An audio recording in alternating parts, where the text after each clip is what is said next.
Hi, everyone. This is Jenny Moness from We Didn't Turn Out Okay podcast. Did you know at Great Wolf Lodge, there's adventure for the whole family? You and your pack can splash away in the indoor water park where it's always 84 degrees. There's a massive wave pool, a lazy river, and tons of water slides for your pack to enjoy together.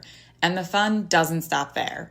Get ready to explore and play at adventure-packed attractions from Magi Quest, a live action game that takes place throughout the lodge to the Northern Lights Arcade. There's also a bunch of great dining options and complimentary daily events like nightly dance parties, all under one roof. And the best part, with 23 lodges across the country, you're always only a short drive away from adventure. As a parent who loves family adventures, I love when everything's in one place. It's why I can't wait to take my family to Great Wolf Lodge. So bring your pack together at a lodge near you. Book your stay today at greatwolf.com and strengthen the pack. This episode is brought to you by LifeLock. Between two-factor authentication, strong passwords, and a VPN, you try to be in control of how your info is protected. But many other places also have it, and they might not be as careful. That's why LifeLock monitors hundreds of millions of data points a second for threats. If your identity is stolen, they'll fix it, guaranteed, or your money back. Save up to 40% your first year. Visit lifelock.com/podcast for 40% off. Terms apply. What are the odds of succeeding with your very first shot for an entrepreneur? Potential does end at the distance you can dream. I became happier in the process of fulfilling things when I started just having 24-hour goals. What do you think is most important about building a brand, big or small? I've studied a lot of very wealthy families, and what they do with their kids is they bring them along for everything. They learn by watching. So if you're gonna do it, show them how to do it right. It's not necessarily that you stepped onto this planet fearless and you were like, hey, let's go. You saw things and you experienced things and you thought, I never want to experience that again. I watched my dad lose everything when he was 40 years old. He had a $30 million business. There was definitely a lot of trauma from, what I went through as a kid, and it made me obsessed about finance. Okay, I think we need to unpack that. Oldish. The art of knowing more and caring less. With your host, Randy Spelling, Brian Austin Green, and Sharna Burgess.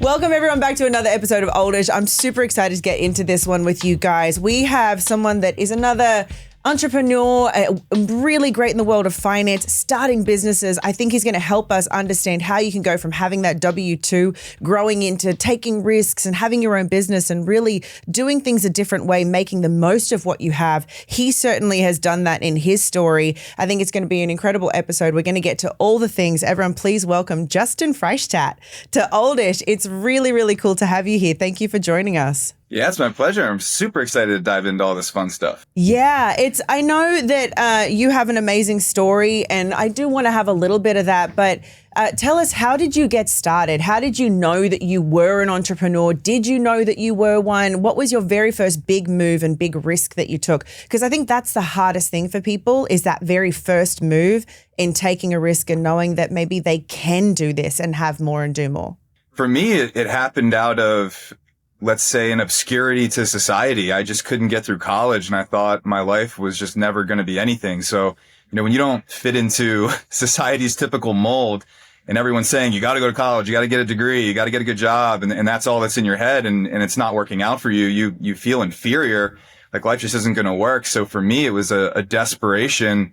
I found door-to-door sales and ended up dropping out of college in my 5th year. And really, sales is what saved my life, because that summer, even though I was terrified to do it, I was working in a warehouse watching these sales guys make $100,000 a year back in, let's say, 2010. And I'm working for $7 an hour. My friends are graduating, making 30 grand a year. So I was like, I got nothing to lose. I'm going to dive in and do this. And by the end of the summer, I was on pace to make around 40 grand a year, already making more than my friends with degrees. And I never looked back. Wow. Yeah. What was your what were you studying in college? Like what was your major? Yeah, I bounced around on music. Music. Okay. Yeah, you were studying music and you had a hockey scholarship, right? Yeah, hockey was the only thing that got me into college. I got in with a 1.9 GPA, so without hockey, it wouldn't have happened to begin with. And it was in Baltimore? Yep, UMBC. UNBC. Okay, so you go to college, and if I have this right, your father had a food business. It was called Homeland Foods, which was all around organic foods. And at the time, I mean, this was years ago, the whole regenerative movement was not that popular. Organic was sort of like coming onto the scene, but not as big. And you had direct to consumer sales for not only this, high end food, but different appliances and things to store the food, warm up the food, right? Tell us about that. So yeah, the appliances were really what made the business model work. When you're dealing with food, first of all, there's super thin margins no matter what type of food you're selling. But if you're going to sell a high-end product that, doesn't have the scale of a big supply chain, and that's the whole premise of the company is, bringing you cleaner, safer, healthier, supporting local farmers, all of that. It's a very difficult business model. So that's why the appliances had to be part of it, because we could manufacture cutlery, cookware, air purifiers, freezers, grills, all of those things very cheap overseas, bring them over by containers and incorporate that in to make the business model work, which was beautiful. So, we were able to make a profit, but deliver the highest quality product at an affordable price. But back then, families just wanted the delivery convenience aspect. To your point, it really wasn't a mainstream thing yet. We were really ahead of that curve. And that's ultimately what made the business grow is, everybody was saying they could get organic. We were farm specific. We were the next layer above. I remember one of the organic, USDA organic approved chicken feeds was arsenic based. So just because something's organic doesn't mean it's something you want to. Arsenic based. Yeah, for sure. That's great. 30% arsenic in your beef. Yeah. So wait, so you did door-to-door sales. So you're in college, and all of a sudden you go, hey, I'm going to try door-to-door sales, which, by the way, has to be one of the hardest, most humbling things, short of making cold calls to people. Right. Door-to-door sales is really tough. So tell people, what was that experience like for you, and what did you learn from it? It was terrifying. Absolutely terrifying. I remember going up to that first door and walking back to the car, being too scared to knock on the door. And the same thing when you get into your first home, being terrified to even, present the product. And then, I don't know what the difference is, but maybe I just do it anyways, no matter how scared I am. That might be what it is. And then it becomes a game. When hockey ended, it was something that I could equate to effort and results. It was like, well, if I knock a certain amount of doors, here are the certain amount of results. And then these guys are only working 5 days a week. If I go 6, 7, I can beat them on the scoreboard. And then sales just kind of became the game that replaced hockey for me. So it was all about the hustle. You don't need to have a natural gift for sales like this, or do you? I don't believe that's a thing. I really don't, because the most deadly salespeople are typically ambivert personalities. So typically people think that the most extroverted people are going to be great at sales, and it's not true. They're naturally able to puke on people, but that's not what actually dissects a result that's good for the company and good for the consumer. So if you're too introverted, you won't be able to do it. But if you're able to be an introverted person that can think through your thoughts and be extroverted with intent, that's the deadliest salesperson you're ever going to find. There's so many introverts right now going, I can do it. Multi-level marketing and different things. Like, it's possible for me. Okay, so you were making $30,000, $40,000 a year. And then what was the switch for you to go, you know what? I'm not doing well at this college thing, but I feel like I have a future in sales, in business. How did you make that switch, and what happened? Just doing it, and then getting enough results that I could, pay my own rent. I think that was probably the happiest I was ever in my life. Cause, happiness when it comes to money and success, it's an incremental thing that just doesn't scale. But when you can take care of yourself, and I could make my own rent payment and pay for my own food and just know I was going to be okay in life, that's probably the happiest moment, that I could do that through 100% commission sales. How old and then were the you at targets this point? move. Sorry. 22, 23, 22. somewhere in there. Okay. I just want to pause there. Sorry, Justin, because that the happiest I ever was, that one point, was that to know that I could take care of myself, not my first million, not my first 10 million, not the scale of the company, that I could take care of myself. That's really interesting. Do you think that it's like that for everyone? Their goal is to be able to take care of themselves? Or do you think for some people their goal is the first million or the 10 million? And is that a mistake to have that as your goal? The intention behind it? I don't think any of that's a mistake, because your potential does end at the distance you can dream. I really do believe that. But I think there's just a lot of content that's about that. But if people were really honest about happiness, which that's a whole other topic. Happiness is not a real thing in psychology. It's something that we made up. It's the chase of the goal is actually how you waste your time on the planet. I really believe that. So yes, I've got big dreams. You can call them goals, but I don't look daily at my long-term goals. I became happier in the process of fulfilling things when I started just having 24-hour goals. Like, what do I need to operate the next 24 hours? That leads me closer to this gigantic dream that's way down the road that I can't even make sense of or know how I'm going to get there. All that's going to do is just give you anxiety, makes most people quit or not even get started. So it's just, what do I got to do in the next 24 hours? And then you can actually be in the process and enjoy the ride. I love that. And you bring up something that I really want to get into that you've said. It's what can I do in the next 24 hours? How do I get started? So let's do that. Let's talk about how someone can get started in building their own business. So you got to, number one, figure out what you want to do. And I think the first mentality is it's okay if you try something, you find out you don't like it and you pivot.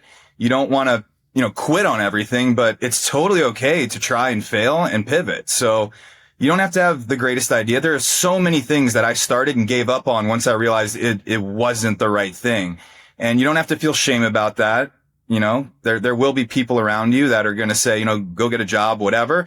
Personally, I'm pretty risk adverse, which sounds crazy, but I didn't start a bit like I was doing my W-2, making even though it was 100% commission, which on the riskier side, I was using part of that capital to start my next thing and just be responsible about it. Tried e-com, didn't work, started a health coaching business. It worked, but I didn't like it. And then, I eventually phased out of the stable thing I had built once the next thing took its place. Some people can burn the boats and go all in. If that's you, God bless you. Wasn't me. Mm-hmm. Can you get into the detail a little bit of the W-2 thing? Because you've mentioned this before, and I'm assuming for most people that don't understand finances at all, what does that mean? What is it that you're speaking of? I'm super passionate about this because what we saw during the pandemic was tons of people who were staying in the safe thing in their W-2, feeling mentally trapped. They lose their job. They got forced to go innovate, and then they found their path, and now they've got the life they actually wanted. They didn't even know they wanted, right? So that forced innovation piece is something I really hone in on now. Mm-hmm. Instead of letting the marketplace force it on you, like, do it to yourself. So if you're someone who's a W-2, number one, the reason why I like starting your business while you still have a job is because when you get the business, it's not going to be the job goes away and I have the same amount of time for my business. It's going to require double the amount of time. Right. So if you can do your 9 to 5, start the next thing and you work on that from 5 to 9 or 10 o'clock into the evening, like, you're going to have that type of capacity to be a business owner anyways, or the market or somebody else is going to beat you. That's just going to go harder. So that's why I like that. But financially, this is such a great strategy is because it's practice. If you've got a W-2, you're paying the government and your withholdings every paycheck. So if you start your LLC, it's $700, $800, whatever, and then you got to get, your website or whatever you need for your business, you're looking at it like, oh, I got to put up thousands of dollars to get started. Well, actually, you're going to put that money up in your LLC. And that's a cost to your business. So even if you make no revenue that year in your business, when you go into your taxes, you'll be able to write off those business expenses against the withholdings in your W-2. So it reduces your tax liability. What's that? 100% I can write them off? I think so. I think that's how it works, but I'm not a CPA, so let's not quote me on that. Well, I'm going to quote you on it just because you're here. Yeah. And you're speaking a language that I barely know. And because I want it to be true. Right. Of course. Yeah. It sounds good. I'm going to manifest 100% write-off. But I think what you're saying in concrete numbers is, let's say people go, oh my gosh, it's going to take $10,000 to start my business. But that $10,000 that you put in, you pay money to start an LLC, and then you get an account, and then you set up a website, and all of that. All those operating costs, if it costs you $10,000, you don't make any money in your business for the first year, that can all go to offset the taxes that you pay to the government. So essentially, it's a wash, at least for the first year. Yeah. Right? Exactly. And even if you don't have the W-2, the net, like, losses carry. If you do get revenue next year, you're until you surpass those losses, like, it's tax free as well. I didn't even know that. I didn't know that. That's amazing. Yeah. Grit is in you. It's in your passion, your perseverance. It's in every challenge you face and overcome. Grit is in you. It's never in Rockin' Protein. Never settle. This podcast is brought to you by Carvana. Got a car to sell but no time to waste? Hop on to Carvana.com to get a real offer for your car in seconds. All you have to do is enter your license plate, answer a few quick questions, and if you accept the offer, Carvana will pay you as soon as you hand the keys over. They even offer same-day pickup in many cities.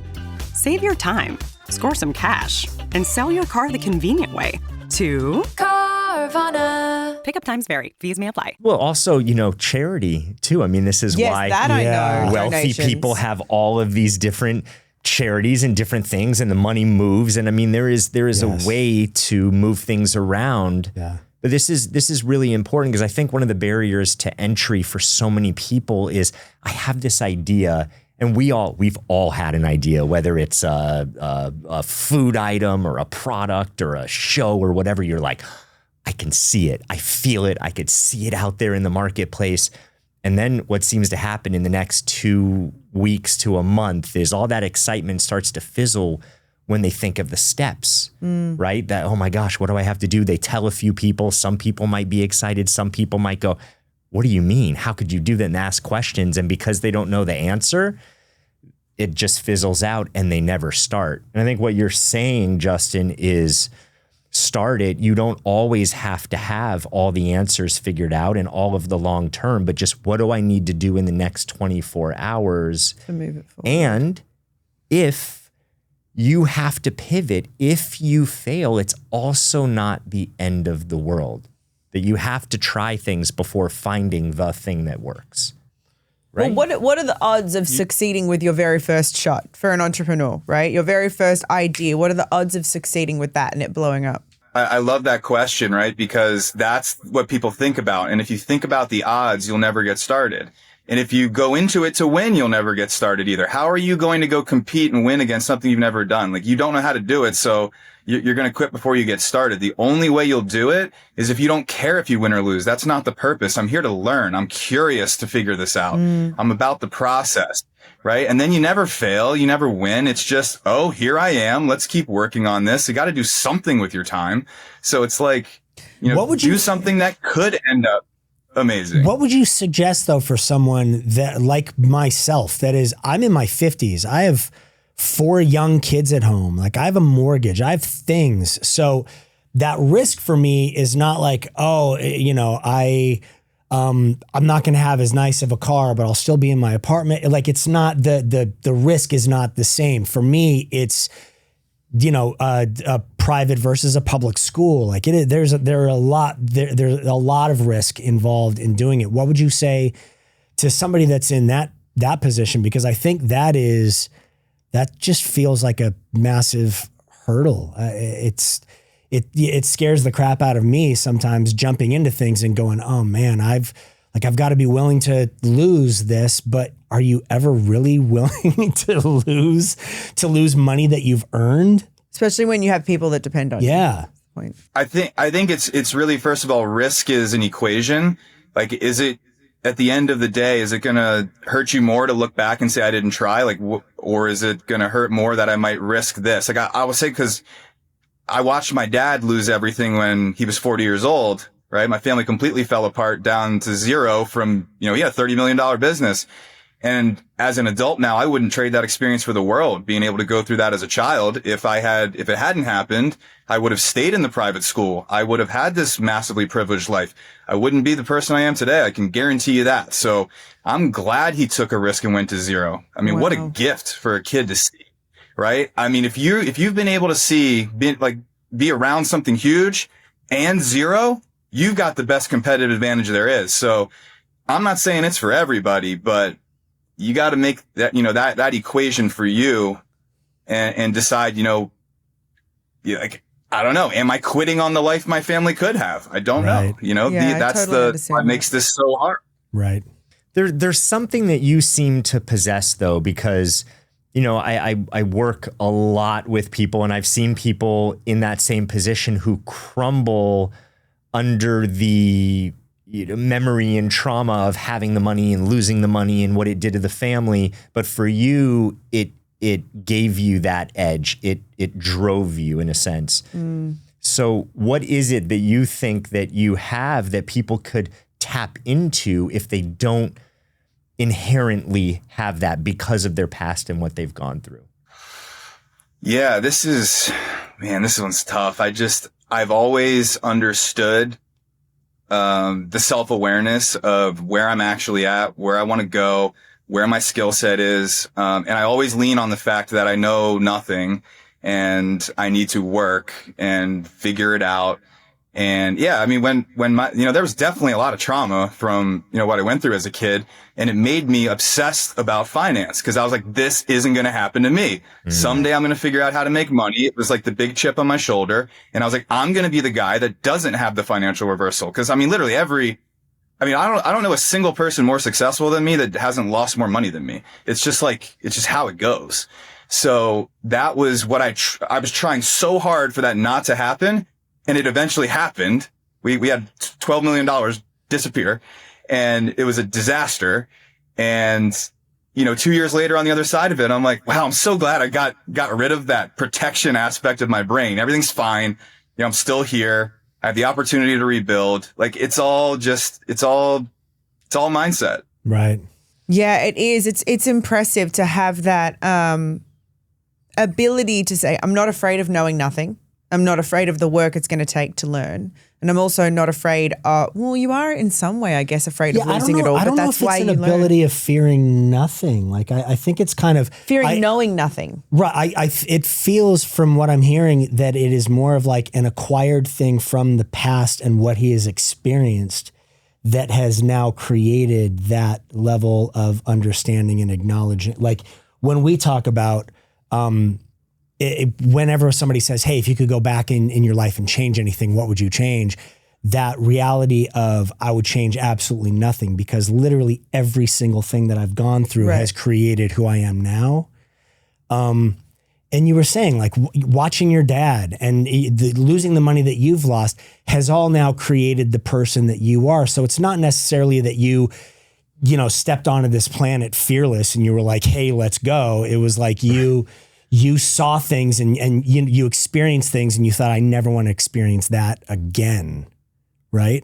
100%. And that's why I went into sales. I was so the social anxiety for me was horrible. Like, I wouldn't even go to proms or homecomings in high school, like playing hockey. Like, I was very reserved out there. I didn't want to get involved in the trash talk or anything. Like, and I hated that weakness that I had so much that I had to work on it. And I was like, I don't want to be like this anymore. It's like someone who's 300 pounds, like, enough. And then they, when we were in the health business, there were people who just decided one day, I'm losing the weight, and they would lose 100, 150 pounds. So that's what it was for me. It's just like, I hate this quality about me. I'm going to turn it into my greatest asset. So how did you change that for the people who feel awkward, who have social anxiety, who just feel that they're not naturally, maybe they're more introverted? How did you overcome that? How did you just work on that? I think it starts with understanding your brain. So, most people that do sales read sales books. And sure, I read the sales books, but I spent a lot more time reading books about psychology, about neuroscience, about like, why am I this way? Like, how do I figure out how my brain works and rewire this thing? So back to just the extreme curiosity, you got to figure out how things work to go make them work. And then you can identify the feeling. It's no different than when you start building your personal brand, or you start doing podcasts, or your first big stage like that. Those moments how you talk to yourself is everything. And that's what I learned how to do, was how to speak to myself. So now it's like when I get nervous and speak in front of, let's say 1,500 people, 5,000 people, whatever, I don't say that anymore. I'm like, oh, there's that feeling. It's not fear. It's excitement. You're going in the right direction. Keep going. Like it's literally all a frame. But you won't be able to get into the right frame if you don't learn how this crazy thing between our ears works. Right. It's so funny you say that. I had an acting coach say to me, nervousness can feel like excitement. So when you're going into it, tell your brain that you're excited.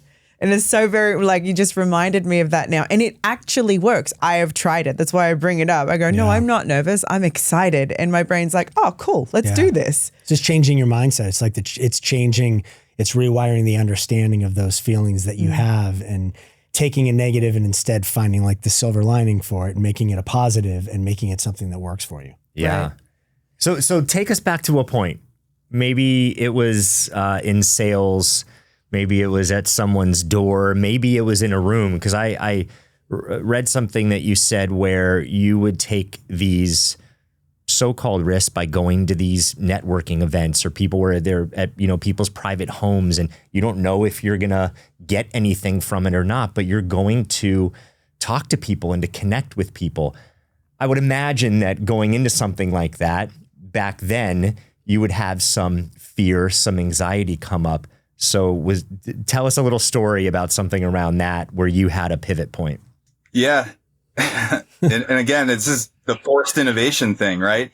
When we sold Heartland Foods, that was not in the plans. Like the pandemic hit, the business went crazy. We were in the right place, right time. And all of a sudden we're selling it. I had done one thing for over a decade, and it's like, okay, time to reinvent, and I was just like, I don't know at all what I'm going to do. I know I want to be in this finance, hedge fund, capital raising, real estate world. I love this stuff. It's my dream. But I had all these limiting beliefs. I don't have an MBA. I didn't go intern at Goldman Sachs. Like, I'll never get into that world.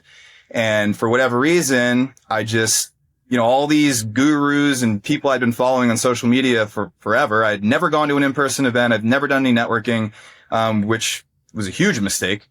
So I just did it. I started spending $5,000, $10,000, whatever it was, to go to these events, big, small, front row, best package. I just understood that everything in life's a people game, and I needed to meet new people doing big things. That's how I found my partners at the first hedge fund. And then I'll never forget, I almost didn't go to this event. It was like $5,000 for a weekend. And now it's still sales. I stayed in my lane of what I'm good at, but just going from selling a $5,000 to $10,000 product to, $100,000 minimum, and get into this room.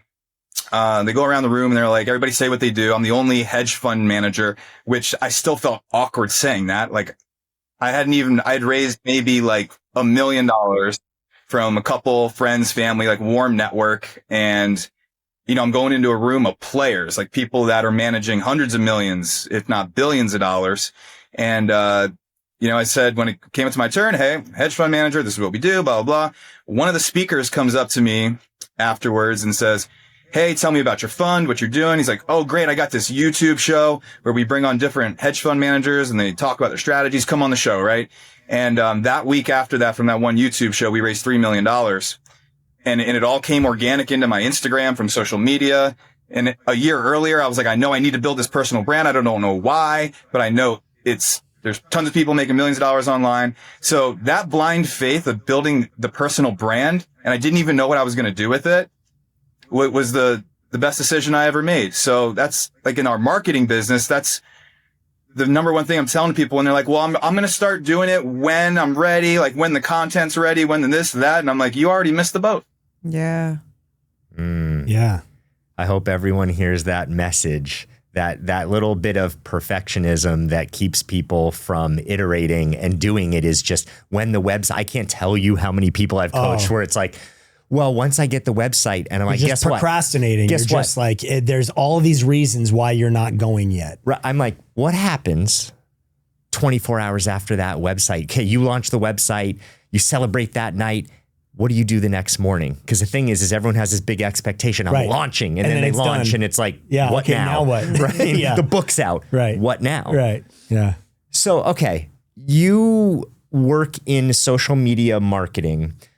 Let's talk about personal brand. Let's talk about marketing because, you know, I talk to my kids these days. Everything is about YouTube and, you know, all these social media platforms and influence.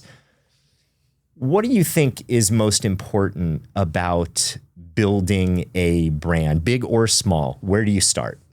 You got to understand that no matter what you do, with the exception of certain industries, you are the brand. People don't follow companies anymore. They follow the people behind the companies. If you look at all the biggest personalities on social media and then go look at their business pages, the following is 10x to the person, not the business. So, you know, and you don't even need a website for most of these businesses. I mean, it's just like the social media is the funnel. Like we do hundreds of thousands of dollars of revenue through our DMs organically without ads every month, you know?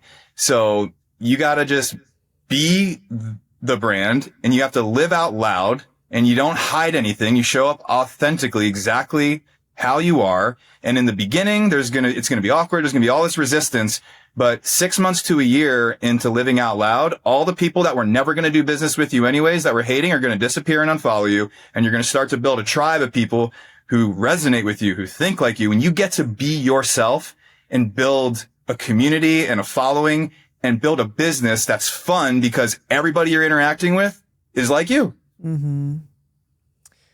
It's very interesting because what you're saying is live out loud, be you, be authentic. That seems very challenging to do in this current climate of algorithmic expression, where it's like, what do I need to do to reach the people, to build the business, build the brand?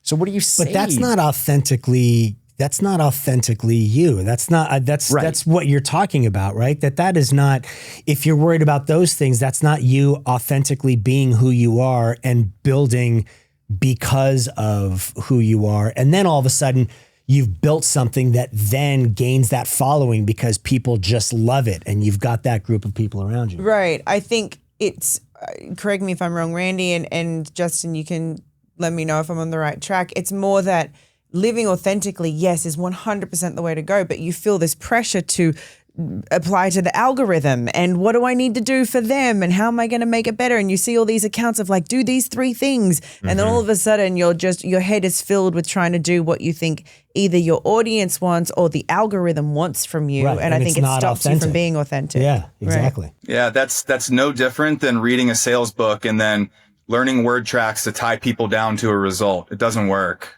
right? Yeah. It'll be the same thing on social media, but it's a little different with social media.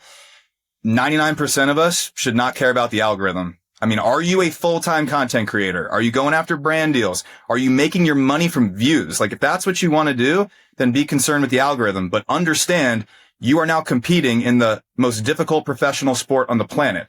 The highest paid creators are making more money than professional athletes. And if you think you're going to compete with them and get the views and the following and just blow up, like you got to be 100% committed 12 hours a day to learning that platform. That's not most of us. Most of us have a business over here and we know we need a social media presence. That's why our company exists. I'm going to tell you up front, I don't care about the algorithm. I make money in DMs because I talk to people. I use the platform for what it was meant to be used for, which is communicating with human beings. If all you do is pound content, you are spamming.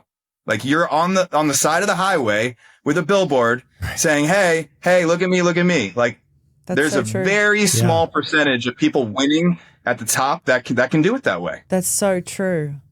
And they're generally not selling something. They're just content creators. So they got to be on that mill of funny videos or pranks or this or what, I don't know, art, whatever it is. But you got to be on that. You got to be multiple a day. They're not selling something. Me as a Dancing with the Stars dancer, we've often had branding deals come to us. So not my business, not my company. But very often people would turn around and be like, just stick to dancing. I don't want you selling me something. You know what I mean? It was this crossover of like, that's not what they expected from my page.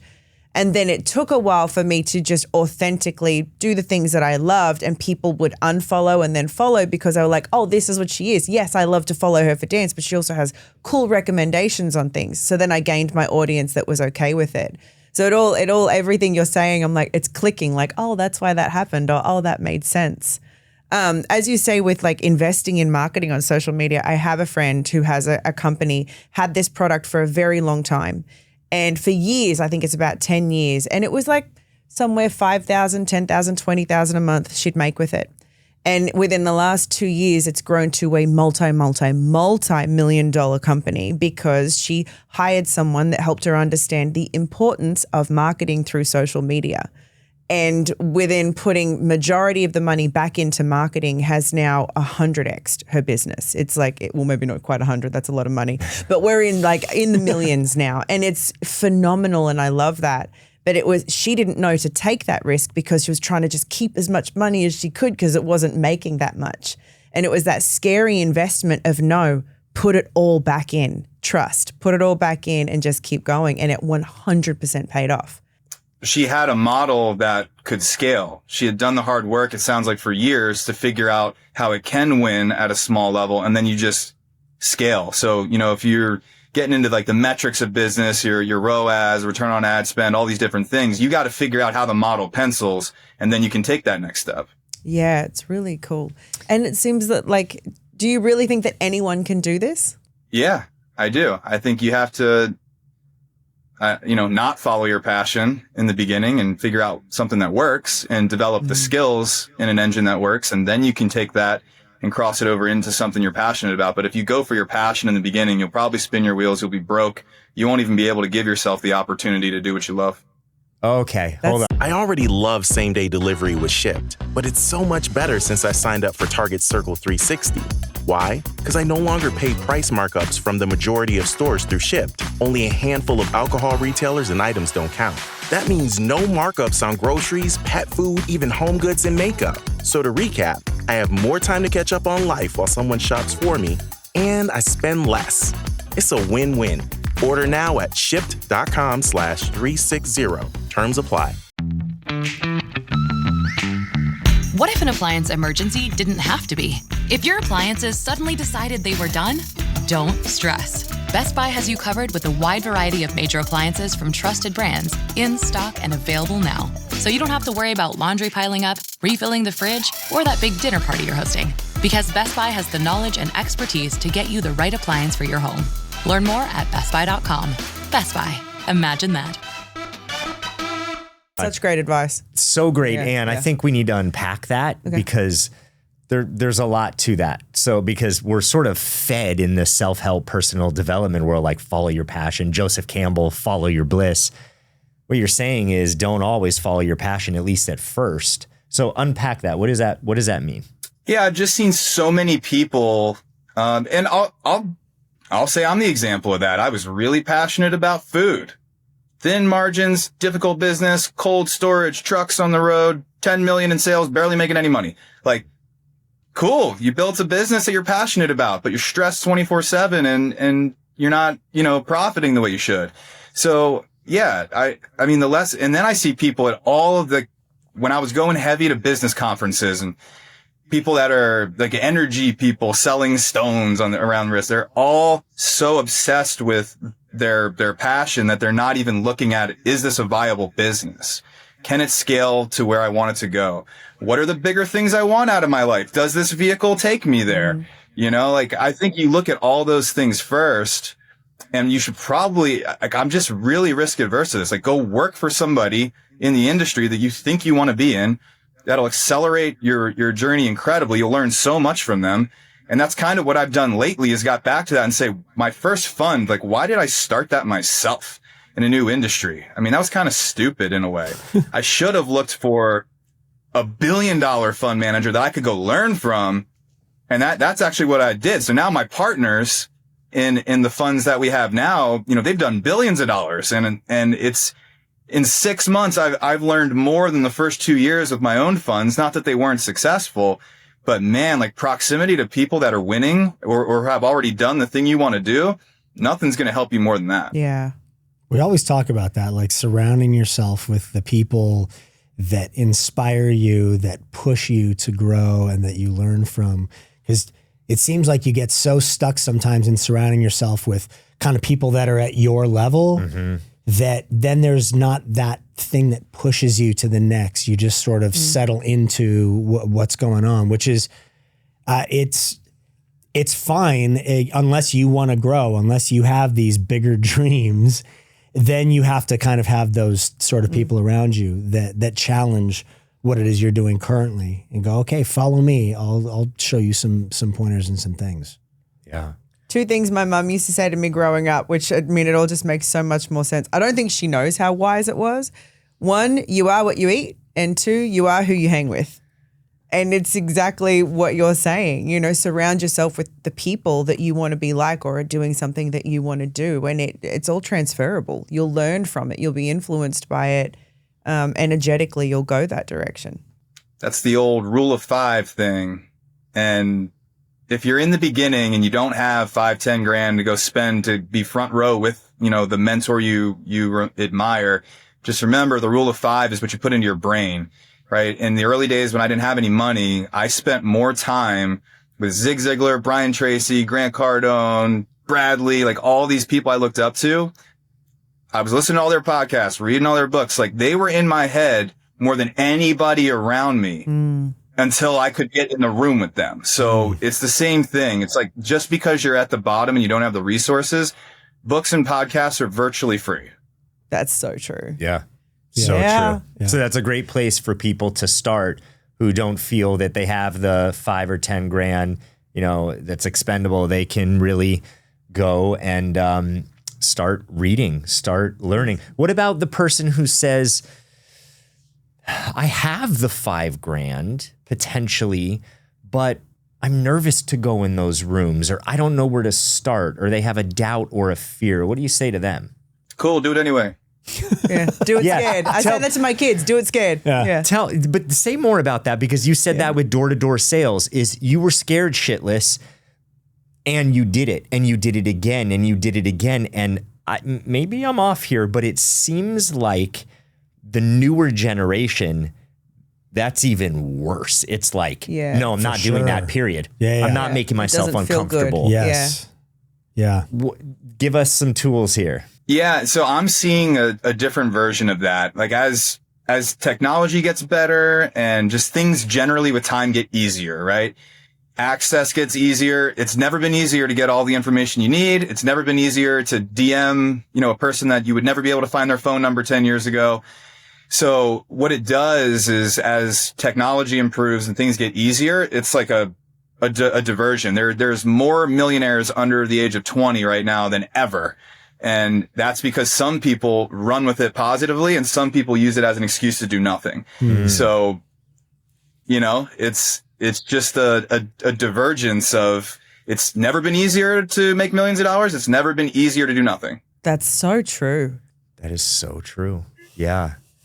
I didn't even think of it that way. All right. We have 2 kiddos. I want your advice on it. We have 2 kiddos that are very interested in the idea of having their own business. One's 9, one's 13, by the way. And they just have that mindset of like, I'm going to start selling this, or I'm going to customize that, and I want to build a shop on somewhere. What is one, A, great way to get them started, and B, a really great first lesson or piece of advice that we can give them whilst starting their own first business at 9 and 13 years old? This is a great question because I used to think, let them fail, let them do it on their own. And then I've studied a lot of very wealthy families, and what they do with their kids is they bring them along for everything. They learn by watching. So if you're going to do it, show them how to do it right. Show them how to go start your LLC online. Like that one little thing right there, people quit because they don't know how to file the LLC.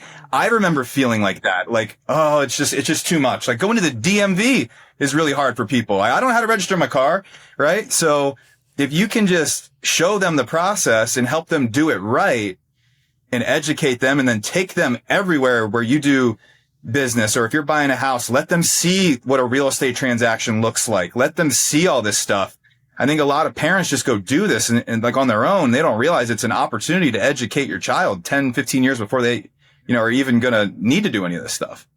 I love that. It's true. I'm so happy you asked that question and so happy that you answered it that way, because I feel like that is everything and such a missed opportunity for parents is to show them, to talk to them about if you're buying a house, if you're renting a car, if you're financing something.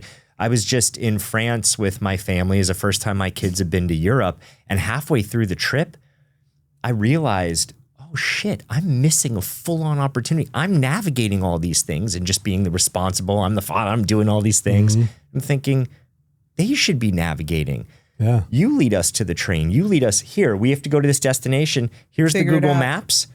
Lead us. And I would sit back like, okay, because I want them to be able to go out in the world and navigate that. And like you said, all of these things, like when I was growing up, I didn't know how to do any of these things. And it was all so scary that I just said, oh, it's terrifying. I'd rather not do it. Yeah. It's terrifying when you're later on, you're in your late 20s and you're like, oh my God, I don't know how to do any of this stuff that I was supposed to learn when I was 10. And especially then the shame kicks in of like, I should know how to do it. I don't, so I'm not going to say anything. So I'm just not going to do it. It's like a kid sitting in the back of the classroom going, no, I understand the math, continue on. And then you're just getting like deeper and deeper into not knowing what's going on.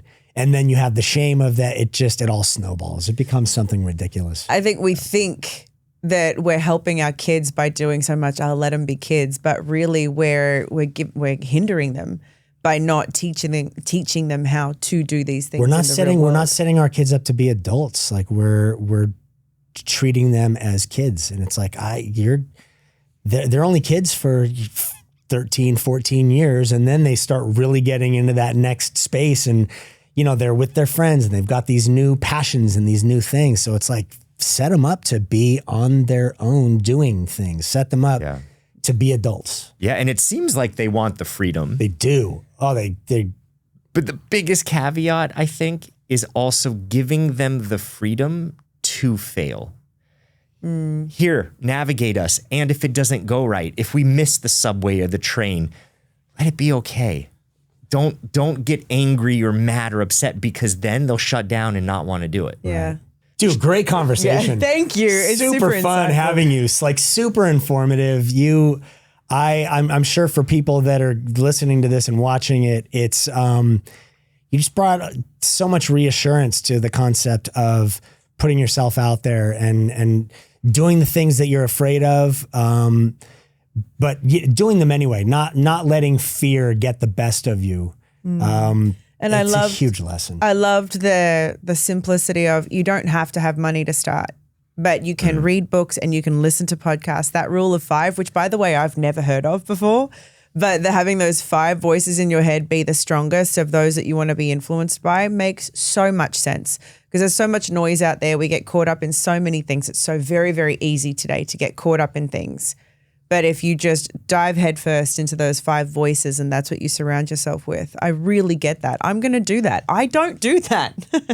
And there are things I want to do and create. And so that's the biggest piece of advice for me from this, that I'm just going to dive straight into, that I can handle and digest right now. That's my first step that I can handle in this moment. So thank you for that. That's awesome. Yeah. And just to put a little cherry on the top of that, like, be hyper aware of your rule of 5 in all areas of life. Cause I guarantee you, if I go walk into a bar and I see 5 buddies and I say, hey, add up all your bank accounts, divide it by 5, it would be right about the same for all of them, right? So you become what you're around, and you want to be the brokest person in the circle. Yes. Yes. Okay. I love that. All right. Yeah. I get that very much. Wow. Okay. Yeah. All right. 3 questions here on Oldish that we ask everyone. Number 1, what's one thing you used to care deeply about and are now grateful that you no longer do? Oh, what people think about me? Oh, no doubt. It's the most freeing thing in the world. When you start creating, living out loud, building a brand, I think everybody should do it. And, you develop a thick skin by doing things that you're scared of. And life's a lot more peaceful when you truly just live the way you want to and do not care at all what other people think. Yeah. I love that. Yes. It's a very common answer for the people that come on here. I think it comes with maturity and age and experience, but I think it's one of the greatest things. Yeah. And hopefully the rule of redundancy helps to sink in. Like if you just know you're going to get to a place where you just care less about what people think. Yeah. It somehow will sink in. I should care less about what people think. Yeah. You know, we asked the question, what's a messy human moment that taught you the most? I want to switch this to what is a money moment that actually taught you the most? Yeah. So the biggest money moment that taught me the most was when we were selling Heartland Foods. And, it was the biggest money moment of my life by a mile. When you sell a business and you've been taking a certain amount of profit over the years, and now you're going to get a paycheck that's bigger, than what you made the whole time combined potentially. Very, frantic moment. So we were about to close the deal, and I wanted to get a second opinion on it. It's very complex when you're selling a business. There was a 9-figure private equity guy who wants $15,000 for 15 minutes of his time, which sounded just nuts. So for whatever reason, and $15,000 was still a lot of money to me, I was like, I'm doing this. And, that ended up adding in the end, over $700,000 more to my pocket because I spent that money. So it really taught me that you cannot put money on a pedestal. You have to be willing to lose it, get rid of it, invest it, or you'll never have the exponential upside coming back to you. Amazing. You got to spend money to make money, right? That's what, right. And be willing to lose. Like, hey, I'm going to spend the money and I might lose it. Okay. What would you tell your younger self now that you know more and care less?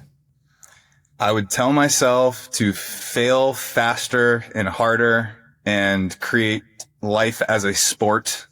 It's not that serious.